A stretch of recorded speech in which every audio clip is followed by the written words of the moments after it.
नमस्कार दोस्तों, आप सभी देख रहे हैं क्लिक इंडिया।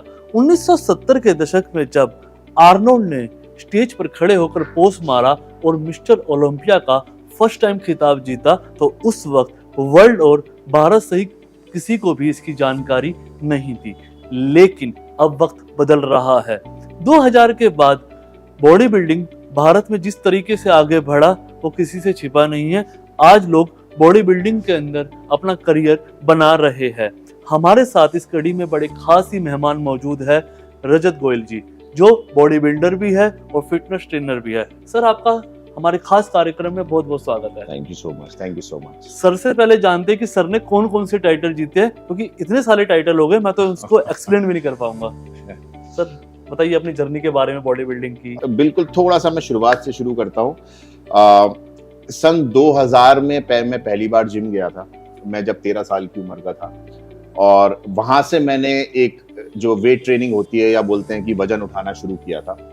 और तब मुझे ये नहीं पता था कि मैं बॉडी बिल्डिंग में आऊंगा या मैं प्रोफेशनली खेलूंगा या मैं ट्रेन करूंगा या मैं कोच बनूंगा या इंटरनेशनल एक्सपर्ट बनूंगा। वो चीज आगे चलती चली गई। मैंने अपना 12th पास किया, इंजीनियरिंग करी, MBA किया। हर जो भी मेरी एजुकेशन क्वालिफिकेशन रही, सबके साथ मेरा ट्रेनिंग का जो पैटर्न था वो चलता रहा, वो कभी रुका नहीं। तो सन 2014 में जब मैं दिल्ली में आया तो मैं प्रोफेशनली इसमें एंटर करा in the field of fitness. तब भी इतना ज्यादा बॉडी बिल्डिंग का स्कोप नहीं था, लेकिन बढ़ रहा था इंडिया में। 2014 में मेरी प्रोफेशनल जर्नी शुरू हुई और उसके बाद से लेके आज 2023 तक मैं आपको बताऊं तो मैंने शुरुआत में मेंस फिजिक खेलना शुरू किया, जो कि एक बॉडी बिल्डिंग का एक पार्ट होता है, एक कैटेगरी होती है मेंस फिजिक। उसमें मैंने गोल्ड मेडल और ब्रॉन्ज मेडल जीते। फिर मैंने अपने मसल साइज को एनहांस करने के लिए पावर लिफ्टिंग की ट्रेनिंग शुरू करी। पावर लिफ्टिंग की ट्रेनिंग में भी मैं इंटरनेशनल गया और मैंने नेदरलैंड्स में, इंग्लैंड में, जर्मनी में gold medal, silver medal, bronze medal जीते। ये मैं आपको बता रहा हूँ सन 2017-2018 की बात मैं बता रहा हूँ। फिर उसके बाद से सिनेरियो कुछ ऐसा हो गया कि 2019 के बाद से वो 20 और 21 में कोविड आ गया, तो बहुत सारी चीजें होल्ड पे चली गई। फिर मेरे को at the end body building में आना ही था। फिर मैंने ये डिसाइड किया मैं पावर लिफ्टिंग से अब ब्रेक लेता हूँ। अब मैं फिर प्रोफेशनल बॉडी बिल्डिंग में एंटर करता हूँ कंप्लीटली 100%। तो 2021 में मैंने प्रोफेशनल बॉडी बिल्डिंग में एंटर करा और मैंने अपने पहले शो में ही ब्रॉन्ज मेडल क्रैक करा, जो इंडिया का सबसे बड़ा शो होता है, मैचर ओलंपिया इंडिया मुंबई में। उसमें मैंने ब्रॉन्ज मेडल क्रैक करा और उसी के जैसा सेम ऑर्गेनाइजेशन का IFBB का शो होता है शेरू क्लासिक दिल्ली में। 2022 मई-जून में मैंने गोल्ड मेडल क्रैक करा सेम उसका, और तब से लेके अब तक मैं 2 गोल्ड मेडल और 2 ब्रॉन्ज मेडल क्रैक कर चुका हूँ। और अभी भी मेरा नवंबर में एक शो है जो कि मुंबई में है, सेम एमेचर ओलंपिया। और अभी रिसेंटली मैं रोमानिया में खेल के आया हूँ यूरोप में, जिसमें मैंने all over the world 4th place secure करी। I was the only Indian over there. और अभी रिसेंटली मैं 10 दिन पहले दुबई खेल के आया, उसमें मैंने all over the world 5th place secure करी है। तो टचवुड बाय गॉड्स ग्रेस मैं जहां भी गया हूं इंडिया को रिप्रेजेंट करने, मैं दुनिया के 5 बेस्ट बंदों में रहा हूं अपनी कैटेगरी में, और इसके लिए मैं शुक्रगुजार हूं ऊपर वाले का। बहुत शानदार। सर, आपने फिटनेस की करियर अपना बनाया, जैसे कि आपने बताया कि 14 में आप दिल्ली आए।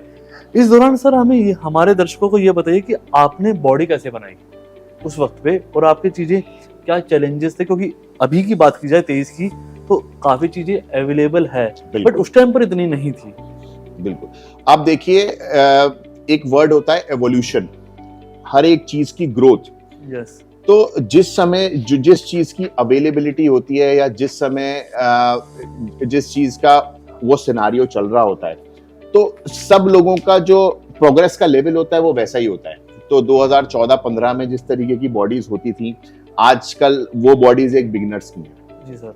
ठीक है, फिर आगे चीजें अवेलेबल हुई, कंपटीशन का जो था लेवल बहुत बढ़ गया हल्के हल्के करके, क्योंकि ये गेम ऐसा है, इसमें आप जितना ज्यादा इन्वॉल्व रहोगे ओवर द इयर्स, आप उतनी ग्रोथ करते रहोगे।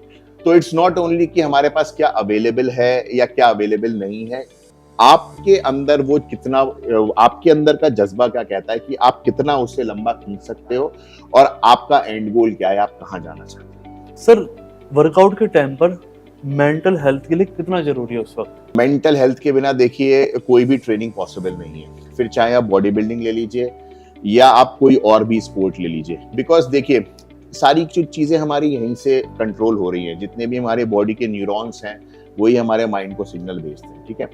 तो अगर आप एक स्ट्रेस की पोजीशन में हैं या आप किसी ऐसी चीज से जूझ रहे हैं जो आपको आपका फोकस नहीं करने दे रही आपकी एक्सरसाइज में, या आप एक न्यूट्रिशन को प्रॉपर फॉलो नहीं कर पा रहे, तो आपको वो रिजल्ट डेफिनेटली नहीं मिलेंगे जो आप लेना चाहते हो, क्योंकि your mind controls the body, right.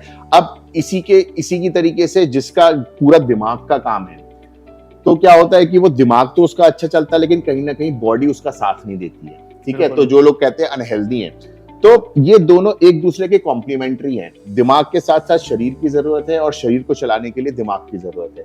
दिमाग वाले लोगों को अपने शरीर को स्वस्थ रखना है और जो शरीर के लिए मेहनत करते हैं उन्हें अपने दिमाग को भी स्वस्थ रखना जरूरत है। दोनों चीजें एक साथ चलती हैं सर। और दूसरा, ये जो वर्कआउट है वो डिप्रेशन, एंजाइटी, इन सब के लिए कितना फायदेमंद है आपके ख्याल से?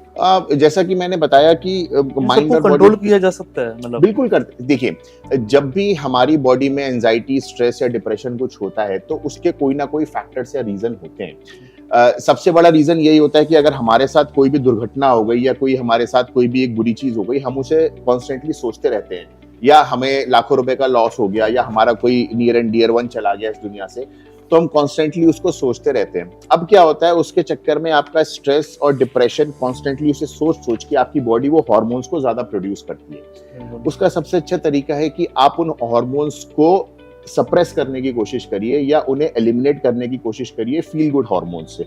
वो कैसे होगा? जब आप अपना दिमाग या अपनी बॉडी को कहीं और इन्वेस्ट करेंगे। तभी कहते हैं कि जो चीज आपको परेशान कर रही है, कोशिश करिए आप उस चीज से अलग हटके कुछ काम करिए, जिससे आपका माइंड डाइवर्ट हो, आपकी बॉडी के जो हार्मोन्स हैं वो डिफरेंट हो, आपको फील गुड फैक्टर हो। आप अगर ट्रेनिंग करोगे तो आपको नींद अच्छी आएगी, जब आप नींद अच्छी लोगे तो आपका स्ट्रेस थोड़ा रिलीज होगा, ठीक है। तो ये बहुत सारी चीजें होती हैं जो एक अच्छी ट्रेनिंग करने से आपके माइंड को भी फ्रेश रखती हैं, आपके सारे स्ट्रेस और एंजाइटी को दूर करती हैं। ओके सर, अगर आपके पूरे करियर के ग्राफ की बात की जाए और आपकी बात की जाए, तो थोड़ा सा ना दर्शकों को ये बताइए कि आप वर्कआउट कितनी देर करते हैं जब आप ट्रेनिंग कर रहे होते हैं किसी कंपटीशन के लिए, और नॉर्मल आप कितनी ट्रेनिंग कर सकते हैं, लोग कितनी देर करते हैं? अगर एज अ प्रोफेशन देखा जाए तो देखिए, जैसे कोई इंसान अगर इंफॉर्मेशन आईटी में है, या कोई इंसान बैंकिंग में है, या बोले किसी भी सेक्टर में है, तो देखिए काम तो उसको 12 महीने करना पड़ेगा। बिल्कुल। इसी तरीके से हमारा प्रोफेशन भी यही कहता है कि हमें ट्रेनिंग और न्यूट्रिशन को 12 महीने ही वैसा रखना है, क्योंकि ये हमारा काम है, राइट। तो हम इसे काम की तरीके से भी लेते हैं, हम इसे हेल्थ की तरीके से भी लेते हैं। लेकिन हाँ, जब हम किसी भी कंपटीशन की तैयारी करते हैं, या हमें पता है कि हमें बाहर जाके इंडिया को रिप्रेजेंट करना है, समथिंग लाइक दैट, तो थोड़ा हमारा इंटेंसिटी लेवल बढ़ जाता है, हमारा थोड़ा फोकस बढ़ जाता है, हमारा डिसिप्लिन बढ़ जाता है, और बहुत सारी चीजें छोटी मोटी उस लेवल पे चेंज हो जाती हैं। जिस तरीके से एक कॉर्पोरेट कंपनी में अगर किसी मैनेजर के पास एक बहुत अच्छा प्रोजेक्ट आ जाता है, तो उसके लिए वो दिन रात लगा रहता है, अपनी टीम को लगाए रखता है, जिससे हम डेडलाइन पे उस प्रोजेक्ट को पूरा कर लें और वो सक्सेसफुल हो जाए। इसी तरीके से ये फील्ड है, जब हमारे सामने कोई भी प्रोजेक्ट आता है in the form of competition, तो उसके लिए हम 4 महीने, 6 महीने, 5 महीने पहले से मेहनत करना शुरू कर देते हैं, और हम डेडलाइंस तैयार करते हैं कि इतने हफ्ते पहले हमें इतना अच्छा होना है, फिर हमें इतना अच्छा होना है, और हमें पहले से बेटर होना है, प्रोग्रेसिव हमें हमेशा रहना। सर ये बताइए कि लोगों की जिंदगी इतनी व्यस्त है, टाइम नहीं है, तो उनको कैसे आप सलाह देना चाहेंगे कि वो फिट रह सकते हैं? जब कोई मुझसे ये बोलता है ना कि टाइम नहीं है, तो मैं उससे 2-3 चीजें पूछता हूँ बस। क्या आपने खाना नहीं खाया? क्या आपने मोबाइल पर नेटफ्लिक्स नहीं देखा? ठीक है। क्या आप सोए नहीं? क्या आपने अपने दोस्तों से बात नहीं करी? क्या आप वीकेंड पे कहीं बाहर खाना खाने नहीं गए? ठीक है। क्या आप संडे या सैटरडे को ज्यादा देर तक नहीं सोए? क्या आपने किसी फ्रेंड की या रिलेटिव की शादी मिस करी, या किसी का बर्थडे था तो क्या वहां पर नहीं गए? तो अगर आप बिजी होते तो शायद ये सारे काम भी आप नहीं कर पाते, राइट। अगर देखा जाए तो फिटनेस के लिए हमें ज्यादा कुछ चाहिए ही नहीं, हमें केवल अपने टाइम को ऐसा सेट करना है कि वो 40, 50, 60 मिनट हमारी जिंदगी के या एक दिन के वो हमारे लिए हो, ठीक है ना। आप ऐसा मान के चलो, आप गाड़ी तो 50 लाख रुपए की ले आए, राइट, लेकिन आपने उसकी सालों साल सर्विस नहीं करवाई, तो क्या होगा, एक टाइम पे वो खड़ी ही हो जाएगी, फिर वो आप उसे ना आगे लेके जा पाओगे ना पीछे लेके जा पाओगे। लेकिन हर टाइम टू टाइम अगर आप उसकी सर्विस कराओगे, ठीक है, और उसका ध्यान रखोगे, उसकी सफाई कराओगे, तो वो सालों साल चलेगी। तो हमारी बॉडी तो देखिए 24 घंटे काम कर रही है। कोई भी दुनिया में ऐसी गाड़ी नहीं है जो 24 घंटे चलती हो, फिर भी टाइम टू टाइम उसकी सर्विस होती है। जब हमारी बॉडी की गाड़ी 24 घंटे काम कर रही है, तो हमें उसे रोज सर्विस की जरूरत है। हमारी बॉडी की सर्विस कौन करेगा? जब हम उसके हाथ पैर हिलाएंगे, जॉइंट्स हिलाएंगे, उसकी मसल्स को एक्टिवेट करेंगे, उसकी नसों में जो है खून अच्छे से दौड़ेगा।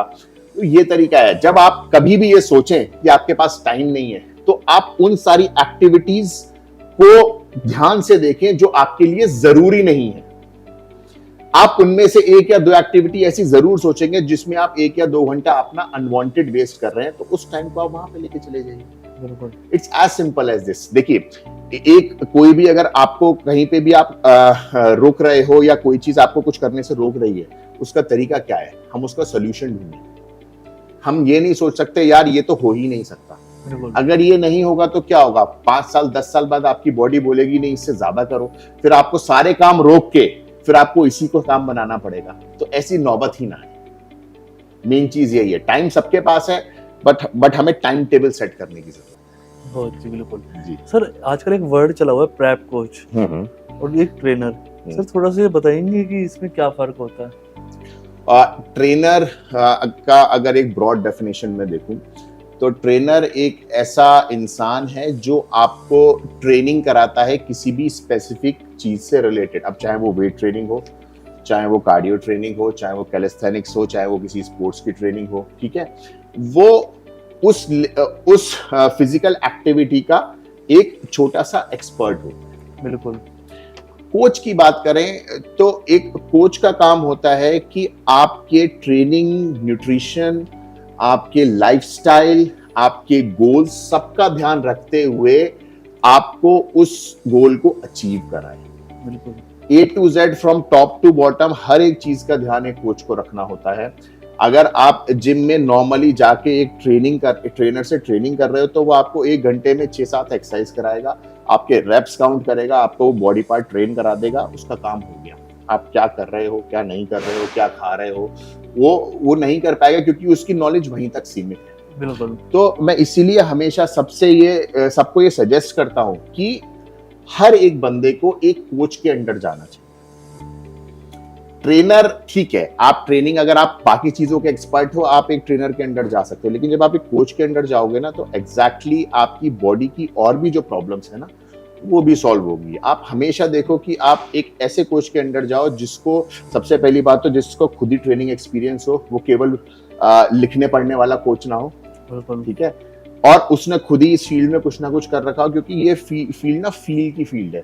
जब तक आप अपने ऊपर वजन को फील नहीं करोगे, मसल्स को फील नहीं करोगे, ठीक है, अपना थकान को फील नहीं करोगे, अपने ब्लड फ्लो को फील नहीं करोगे, तब तक आप किसी को ट्रेन नहीं करा सकते। जब तक आप खुद नहीं खा के देखोगे कोई चीज, उसका इफेक्ट क्या होता है, तब तक आप किसी को कर नहीं सकते। तो प्रॉब्लम थोड़ी सी ये भी आ जाती है कि बहुत सारे लोग जिन्होंने ये काम नहीं कर रखे हैं, वो भी ट्रेनर बन गए। 4-6-8 महीने का कोर्स करके वो ट्रेनर बन गए, लेकिन ट्रेनर बनना इज नॉट ओनली फिटनेस। ये मैं थोड़ा सा कटाक्ष में बोलूंगा, थोड़ा सा है, लेकिन ये रियलिटी भी हो रही है। तो कोच और ट्रेनर में बेसिकली यही फर्क होता है। कोच आपके सारे एस्पेक्ट्स का ध्यान रखता है, अगर वो एक अच्छा कोच है तो। ट्रेनर केवल आपकी एक ट्रेनिंग तक सीमित है। ओके, तो ट्रेनिंग की बात हो गई, कोच की बात हो गई। अब मैं जानना चाहूंगा, एक ट्रेनर को तैयार होने में कितना वक्त लगता है और एक बॉडी बिल्डर को?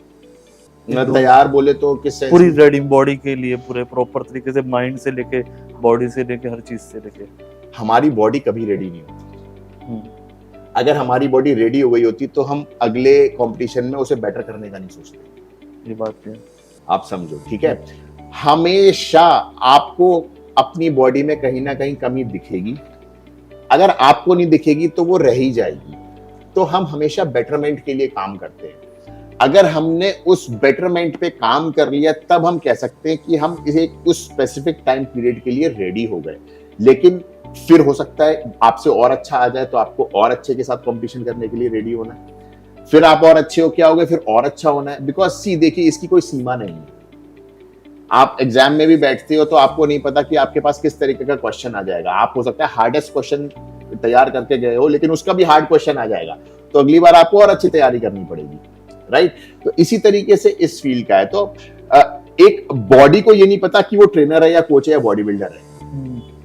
बॉडी को तो हमें उस हिसाब से तैयार करना पड़ता है। कितने, अगर आपका एक्सपीरियंस है 5, 6, 8, 10 साल का, ठीक है, तो ऑब्वियसली बात है आप किसी ना किसी फेज से, स्टेजेस से गुजर चुके होंगे। आपकी बॉडी ने बहुत सारी तरीके की ट्रेनिंग्स देख रखी होंगी।